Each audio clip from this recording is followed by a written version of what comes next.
တွေ့ကြစီပုံမှန်တောက်နေတဲ့တန်းနဲ့ဘာလို့သွေးတိုးနေသေးတာလဲ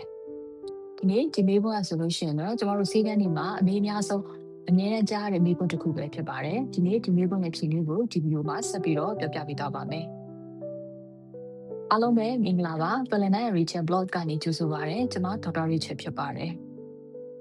တွေ့ကြစီပုံမှန်တောက်နေတဲ့တန်းနဲ့ဘာလို့သွေးတိုးနေရလဲဆိုတဲ့အကြောင်းအရာတွေကိုဆက်လက်ပြီးတော့ဆွေးနွေးသွားပါမယ်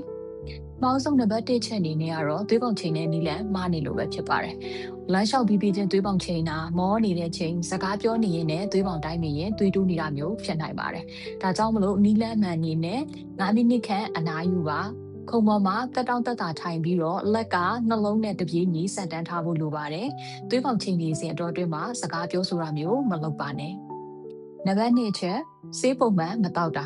သွေးကြဆေးကိုနေ့စဉ်ချိန်မှန်တောက်ဖို့လိုအပ်ပါတယ်။သွေးပေါင်ချိန်မှန်နေလို့ဆိုပြီးတော့မှမိမိသဘောနဲ့မိမိဆေးရလိုက်တာဆေးလျှော့တောက်တာမျိုးကကြီးမားတဲ့အမှားယွင်းတစ်ခုပဲဖြစ်ပါတယ်။သွေးကြဆေးတွေကကြိုက်ခဲပျောက်ဆေးတွေလိုမျိုးကြိုက်ခဲနာခြင်းမှတောက်ရတာမျိုးမဟုတ်ပါဘူး။မီးမှန်လမ်းမှန်တောက်သုံးမှသာလျှင်ဒီသွေးတိုးယောဂရဲ့နောက်ဆက်တွဲဆိုးကျိုးတွေဖြစ်တဲ့လေဖြတ်တာနှလုံးအားနည်းတာကြောက်ကပ်ကိုထိခိုက်တာအမြင်အာရုံဆုံးရှုံးတာစတာတွေကိုကာကွယ်နိုင်မှာပဲဖြစ်ပါတယ်။နံပါတ်3ချက်အနေနဲ့တောက်တဲ့ဆေးပမာဏမမှန်တာဒါမှမဟုတ်ရင်ဆေးမှားပြီးတော့တောက်မိနေတာသွေးကြဆေးအားလုံးကကိုယ်နဲ့အဆင်ပြေကိုက်ညီနေမှာမဟုတ်ပါဘူးဒါကြောင့်သွေးတိုးယောဂချင်းအတူတူပဲဆိုပြီးတော့မှသူများတောက်နေတဲ့ဆေးတွေကိုယူတောက်နေလို့မရပါဘူး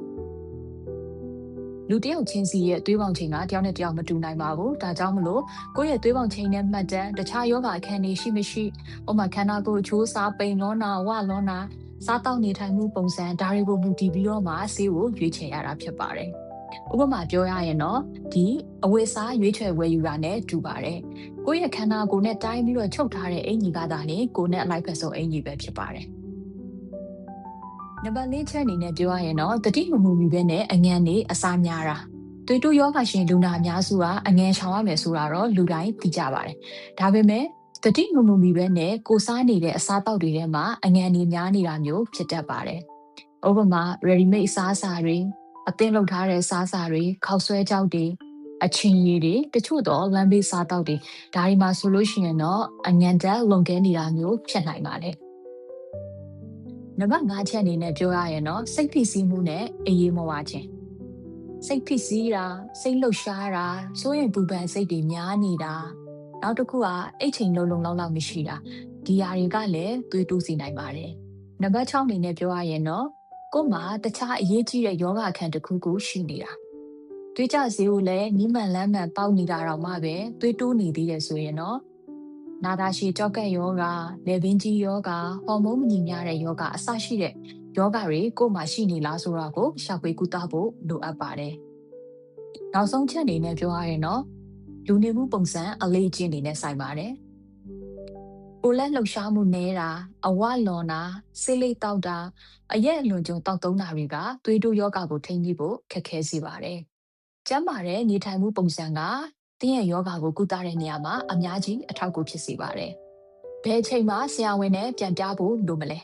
။သွေးပေါင်က160 130ထပ်ခါတက်နေတာ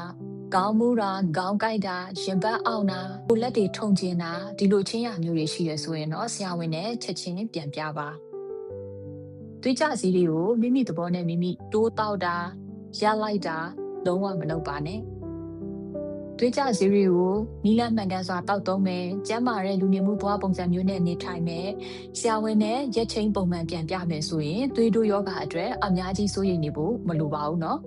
အားလုံးပဲကျန်းမာပျော်ရွှင်တဲ့ဘဝတွေကိုပိုင်ဆိုင်နိုင်ကြပါစေလို့ဆုမွန်ကောင်းတောင်းပေးရင်နောက်ဗီဒီယိုလေးမှာပြန်တွေ့ကြမယ်နော်